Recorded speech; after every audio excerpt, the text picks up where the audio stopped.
조조의 가장 중요했던 초반 세력 확장에서 군략의 분야에 핵심적인 역할을 한 참모가 있으니 순유입니다. 오늘 손찬이 형은 순유에 대해 탐구해봅니다.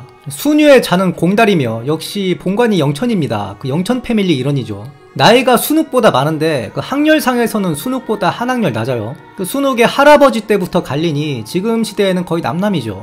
그의 조부 순담은 광릉태수를 역임했고 부친 순이는 주에서 종사 즉 보좌관을 역임했다.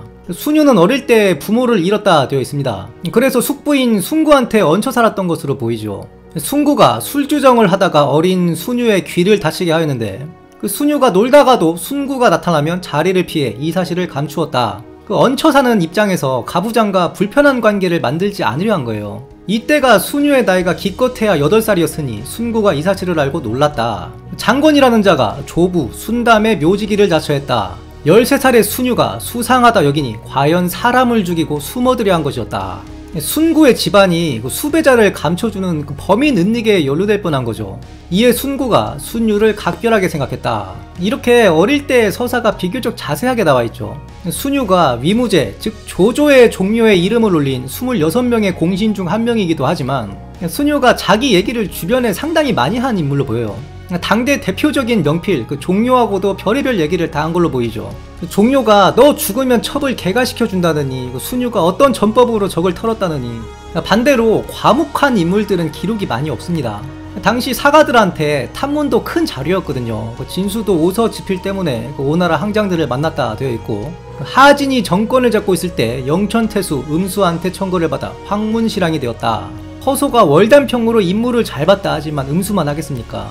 순욱, 순유, 곽도, 종료 이런 영천 출신들이 다 음수가 청구한 인물들이고 여기서 순욱이 희지제, 곽가, 두기, 조엄 이런 애들을 청구하면서 하나의 인재 카르텔이 만들어지고 나중에 영천사인방, 신진두조 이런 단어까지 생기는 겁니다. 다만 음수가 청구한 이 인물들이 나중에 반동탁연합 출신 그 세력의 부하들이 되고 정작 음수는 동탁편에 서다가 원수한테 죽는 게 아이러니죠. 순유가 상당히 의협심이 있는 인물이었습니다. 동탁이 낙양을 불태우고 장안으로 천도하자 분노하여 동탁 살해 모의를 하였다. 그런데 이게 발각되죠. 정시범이 돼서 죽을 날만 기다리고 있는데 마침 왕룡과 여포가 동탁을 타도하여 풀려났다. 참고로 소설 연희에서 조조가 칠성검을 가지고 동탁을 죽이려 했다. 허구죠. 아마 순유의 일화를 모티브로 창작한 게 아닌가 싶습니다. 그 다음 순유의 행보가 상당히 재밌어요. 촉군태수로 부임하려 하였다. 그 이유가 촉의 지세 그리고 물자 촉당이 고립되어 생산력이 별로다 생각할 수 있죠. 근데 아닙니다. 이미 기원전에 도강원이 세워지면서 여기가 천부지국 즉 하늘의 곳간이라 불렸어요. 도강원을 세운 게 진나라 소양왕인데 진나라가 전국시대를 통일한 원동력이 법가를 받아들여 법치를 확립한 것도 있지만 이 도강원의 역할도 무시를 못하는 겁니다. 심지어 제갈량도 국벌할 때 이 도강원의 혜택을 톡톡히 받습니다. 다만 순유는 촉군태수로 부임하지 못합니다. 자, 그런데 순유가 촉군태수가 되고자 한 게 언제냐면 시기상 유원이 죽었을 때예요. 이때 촉에서 무슨 일이 일어나냐면 유장이 유원의 대를 잇는 걸로 추대가 되는데 당시 장안의 조정에서는 호모를 정식 자사로 파견합니다. 여기에 호응해서 누발, 신미, 감령 이 감령이 오나라 그 감령 맞습니다. 호모를 정식 자사로 세우려고 모반을 일으켜요. 그런데 여기 누가 끼어드느냐? 뜬금없이 형주별과 유합이 얘들을 지원합니다.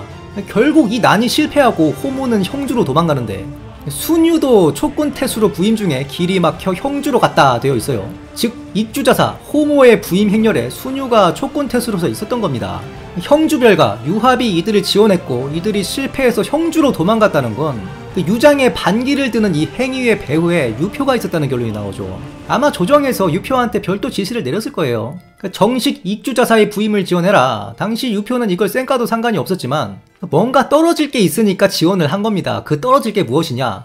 유원이 살아있을 때도 유표가 조정의 유원을 고자질하거든요. 천자의 수레를 잔뜩 만들어서 천자 행세를 하고 있다. 유표는 나름대로 익주를 도모하거나 자신의 친위 정권을 세울 방책을 세우고 있었다는 얘기예요. 이런 일련의 과정들이 기록으로는 몇 자 안 됩니다. 삼국지가 재밌는 게 이런 몇 자 안 되는 기록들도 조합을 해보면 그 당시 치열한 정치 행위들이 많이 나타나기 때문이에요. 여기서 또 재밌는 게 뭐냐면 유표가 고자질한 것 때문에 유장이 살아남았어요. 당시 유원의 아들들은 다 볼모 성격으로 장안에 있었죠. 그 유표의 고자질을 듣고 헌제가 유장을 그 유언한테 보냅니다. 네 아버지 그러지 말라 해라. 유언이 마등의 장안성친인 걸 지어냈다가 그 유언의 아들들이 다 죽어요. 그런데 헌제가 보내서 익주에 유일하게 유장이 남아있었죠. 그래서 대를 잇는 거예요. 유표가 고자질을 안 했으면 유장도 죽었을 가능성이 높아요. 암튼 순유가 형주에 있을 때 조조가 헌제를 옹립하면서 순유한테 편지를 보내요. 너 언제까지 형주에 있을 거냐? 들어와라 하면서 연암태수에 봉합니다. 여기서 또 한 가지 의문점이 생기죠. 왜 유표는 순유를 등용하지 않았느냐? 관심이 없었다 봐야 됩니다. 유표는 호족들의 힘을 빌려 원수를 막아내면서 형주를 부흥시켰어요. 당시 형주가 부흥하니까 수많은 사대부들이 몰려들었다 되어 있는데 유표 눈에 순유는 그냥 그중 하나였을 뿐이었던 겁니다. 곧 조조가 순유를 곁으로 불러들이는데 말 몇 마디 나눠보고 군사로 임명했다. 그리고 조조는 바로 장수를 토벌하러 가는데 이때가 장수 2차 토벌입니다. 그 1차 토벌 때는 조조가 여자 잘못 건드렸다가 그 자신이 아끼던 전이와 조항이 전사해버리죠. 그 다음 해에 바로 군을 재정비해서 다시 토벌하러 가는 거거든요. 순유가 형주에 오래 있었기 때문에 그 정세를 누구보다 잘 알았어요. 장수는 유표한테 밥 빌어먹는 놈이다. 놔두면 유표도 지원을 끊을 건데 지금 치면 둘이 붙어서 더 위협적이게 될 거다. 즉 장수를 놔두면 필요가치가 떨어지니까 밥만 축내는 놈이다 하면서 서서히 지원을 끊을 텐데 지금 쳐버리면 장수의 가치가 올라가고 유표가 장수를 더 적극 지원할 거란 말이죠. 정확한 분석이었습니다. 장수는 장제의 조카로 장제가 형주를 약탈하다가 유표군에 죽어버리죠. 이때 유표가 이들을 회유하면서 지원하니 장수가 그 세력을 이은 거예요. 결국 양성에서 장수 및 유표 연합군과 붙게 되는데 이때 그 순유전을 보면 전황도 불리했던 걸로 보이지만 실제로 조조가 퇴각한 이유는 전풍의 계책 때문이었습니다. 전풍이 원소한테 지금 저거 빈집 털어버리고 천자 빼뚫어버리자. 원소가 이 말을 안 들어요. 근데 이 얘기를 조조가 알게 됩니다. 진짜 원소군이 내려오면 큰일 나겠다. 그래서 군을 물리는 거거든요. 이건 가우와 장수의 담화에서도 나옵니다. 가우는 자세하게는 무슨 일인지는 몰랐던 걸로 보이지만 조조군이 우리한테 보복도 안 하고 저렇게 급하게 튀는 걸 보면 분명 뭔가 병고가 생긴 것이다 추측하거든요. 순유에 활약하면 무엇보다 원소, 여포토벌이 있는데 먼저 여포토벌을 보자면 합의성 자체가 한 주의 치소로는 미달이죠. 물을 끌어 망가뜨릴 수 있는 성이라는 건 대병이 주둔하기 적합치 않아요. 다만 이미 조조가 서주를 박살내놨기 때문에 그 치소인 팽성이 제 역할을 못했었고 그래서 결국 여포도 털렸다 볼 수 있는데 조조가 철군하려는 찰나 순유가 수계를 고안한 것으로 보이죠. 물론 곽가의 계책이라고도 합니다만 순유는 군사였고 곽가는 군사 죄주였습니다. 이 둘이 상하관계는 아니지만 군사 죄주는 조조가 곽가를 위해 만든 어찌 말하면 족보 없는 관호예요. 당시 야전에서의 책임과 지위는 순유가 더 높았다는 거죠.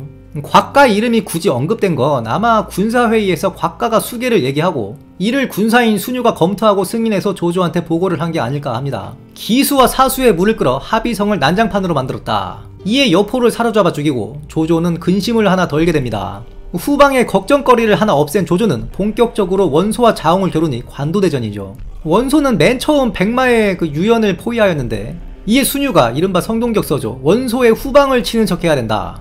실제로 조조가 황하를 도와할 것 같자 원소는 일부 병력을 연진으로 돌립니다. 이때 장료와 관우를 보내 알량을 기습하니 관우가 알량을 베는 거죠. 이게 다 순유의 계책이었어요. 백마에서 이긴 조조는 여기서 더 나아가지 않고 전선을 뒤로 물립니다. 황하 인근에서 결전을 치르기엔 불리하다 생각한 거예요. 이 결전을 치르는 장소가 바로 관도인 것입니다. 조조가 철군하는 중에 문추의 5,000기병대의 습격을 받게 되니 제장들이 당황하는 거죠. 당황한 이유가 있어요. 그 당시 퇴각작전의 양상을 보면 지휘관, 심지어 군주가 직접 소규모 정병을 데리고 후미를 맞는 경우가 꽤 있습니다. 장수와의 싸움에서도 조조가 그랬고 합비에서도 송건이 그랬죠. 대략 10배 넘는 병력의 추격을 받은 걸로 보여요. 거기다 그 추격군의 지휘관이 문추였죠. 오직 순유만이 이걸 역용하자 치중을 버리고 도망가는데 이게 위기였습니다. 문추의 기병대가 말에서 내린 다음에 치중을 정리해서 가져가려고 하겠죠. 이때 조조가 기습합니다. 그리고 문추가 전사해요. 이래서 기병 전술이 어려운 거예요. 그 보병이었으면 적들이 보이는 즉시 그 대열을 갖추거나 할 수 있는데 그 말은 또 주차를 해놔야 되잖아요.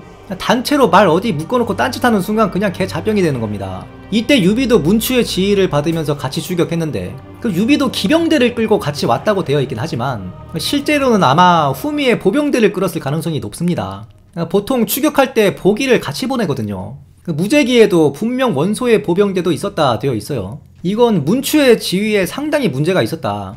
추격할 때 보기를 같이 보내는 건 기병이 말에서 내려서 만들어지는 그 무방비 상태를 최소화하기 위한 목적도 있는데, 보병대가 오기 전에 기병대가 치중을 확보하는 공을 독차지하려고 그냥 말에서 내려버린 거예요.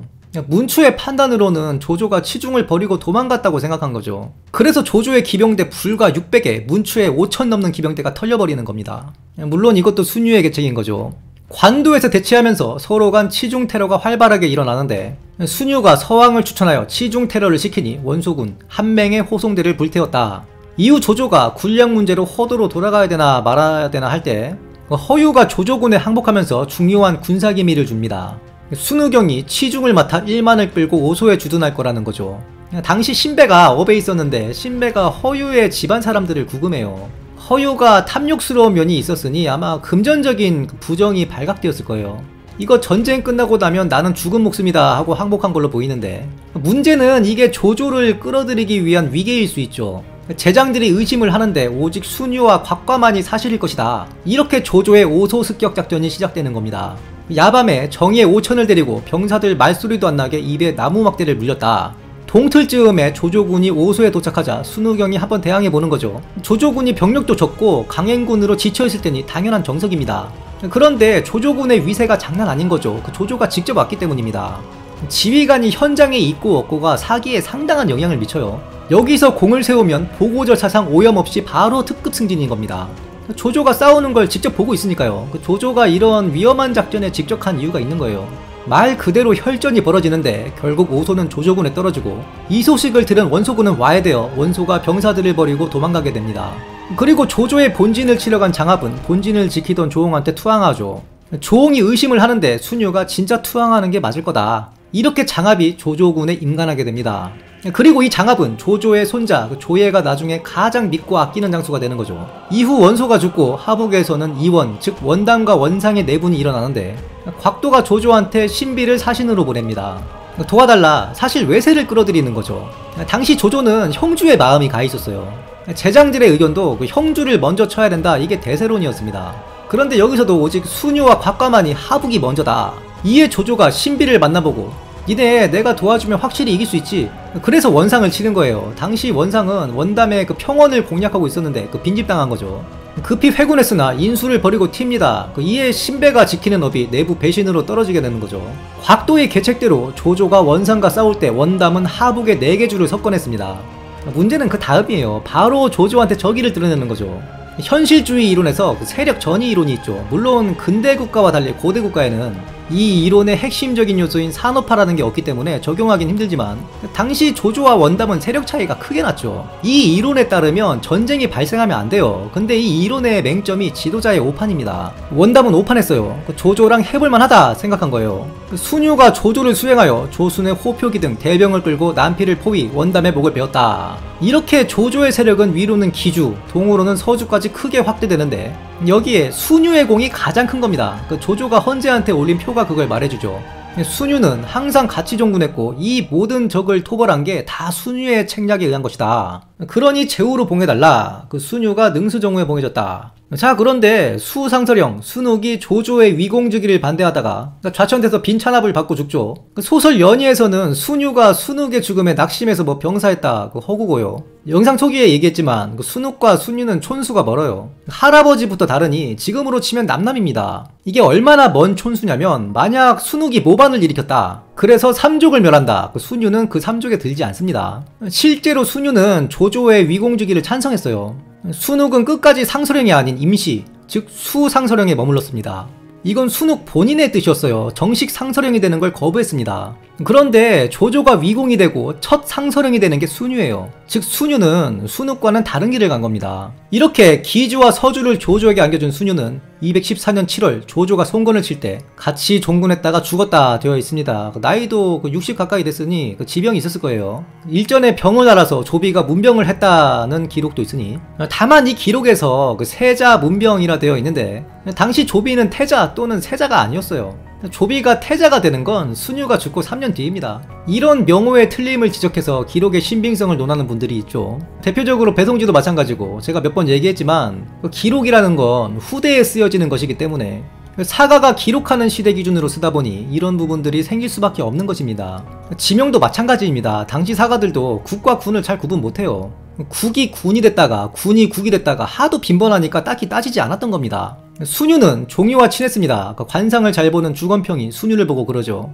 순유는 아마 종유의 덕을 볼 일이 있겠다. 이에 종유가 그럼 너 죽으면 내가 네 첩을 개가시켜줄게. 그런데 진짜 순유가 먼저 죽으니 옛날에 주건평이 이런 얘기를 했다 하면서 순유의 첩들을 정리하여 새로운 곳에 다 개가시켜줍니다. 송건은 진무가 전사하자 진무의 첩을 순장시켜버렸는데 동시대 공존한 야만과 문명이라 할까요? 순유가 조조와 군사 전략을 짤 때 보안이 하도 철저해서 주변 사람들도 모를 정도다 되어 있는데 종유하고는 이런저런 많은 얘기를 한 것 같다 했잖아요. 순유 12개라고 있죠. 순유가 종유랑 놀면서 내가 여포는 이렇게 조졌고 원소는 저렇게 조졌고 원담은 그렇게 조졌고 이런 계책을 얘기한 건데 진법 관련된 것들로 보여요. 이걸 종유가 명필이고 하니까 책으로 엿그려 했습니다. 그런데 종유가 이걸 안 하고 죽어요. 그래서 세상에 전해지지 않는다. 배송지가 각주를 달아놨죠. 종유는 순유가 죽고 16년이나 더 살았으면서 그거 안 하고 뭐 했냐. 참으로 아깝다. 그리고 또 아까운 게 순유가 위간이라는 책을 썼다 하는데 종료도 같이 쓴 걸로 보이는데 이것도 전해지지 않거든요. 지금도 위나라 편지를 보려면 한나라 백관지나 그 진서를 참조해야 되는데 그 위나라 첫 상서령으로서 쓴 그 책에 많은 힌트들이 있을 건데 안타깝죠. 오늘도 평화로운 역경루에 오침 중인 손찬이 형을 공손어리 깨우며 이르기를 순유의 통모지정면을 눈에 보시오. 이에 손찬이 형이 침낭을 걷고 일어나 답하니 그 순유는 인간한 이유로 조조를 줄곧 따라 종군하여 평생을 전쟁터에서 조조와 함께했어. 이어 병사를 배치하는 진법에도 일가견이 있었던 것으로 보이고 위나라에서 각과와 함께 가장 모범적인 군사의 모델이라 할 만하나 그가 직접 대병을 이끈 경험은 없으므로 통솔은 85를 주는 게 적당하겠어. 그러면 무력은 어떻소? 순유의 용맹에 대한 기록은 없어. 다만 조조를 따라 종군한 이력을 보면 최소한 자신을 지킬 정도는 되었을 거죠. 이에 무력은 47로 조금 올려둬도 무방하겠소. 그러면 지력은 어떻소? 순유는 필드에서 기묘한 계책으로 조조에게 서주와 기주를 안겨주었어.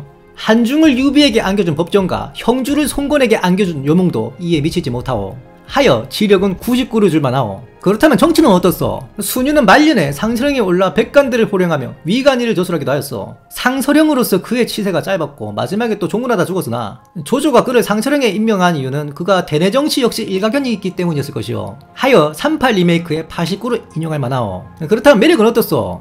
조조가 순욱과 순유를 평하기로 순욱은 한 번 청거가 받아들여지지 않으면 받아들여질 때까지 청구한다 하였고 순유는 한 번 탄핵이 받아들여지지 않으면 그 탄핵이 받아들여질 때까지 한다 하였어. 그 청탁태명한 면모가 있으니 그 인간적인 매력이 그의 강점이 아니오. 아마 조조의 인물 보는 능력과 순욱의 연줄이 아니었으면 그는 형주에서 필부로 죽었을 것이오. 그럼에도 순유가 원한을 가진 자는 없었으니 매력은 72를 주면 적당하다 생각하오. 이윽고 공손어리 급히 손찬이 형의 귀에 대고 간하기를 지난날 혹시 조은 장군에게 고구마 말랭이를 내리지 않았소? 이에 손찬이 형이 놀라 묻기를 아니 그걸 어찌하시오? 도처에 새작들이 도살이는가? 진정하고 내 말 들어보시오. 내 어제 이상한 일을 목격했으니 그 조은 장군이 그 일부를 팔아 추르를 사는 게 아니겠소? 이에 손찬이 형이 의아해하며 아니 추르는 관정이 즐겨먹는 거 아니오? 뭔가 음모가 있어. 원래라면 나한테 떼준단 말이오. 이에 손찬이 형이 짱구를 굴리다 에라 모르겠다 다시 오침을 청하였다. 지금까지 군사 중의 군사 순유에 대해 탐구해보았습니다. 그 영상이 유익하셨다면 구독, 좋아요, 알림 설정 부탁드리며 다음 시간에도 풍성한 내용으로 찾아뵙겠습니다. 감사합니다.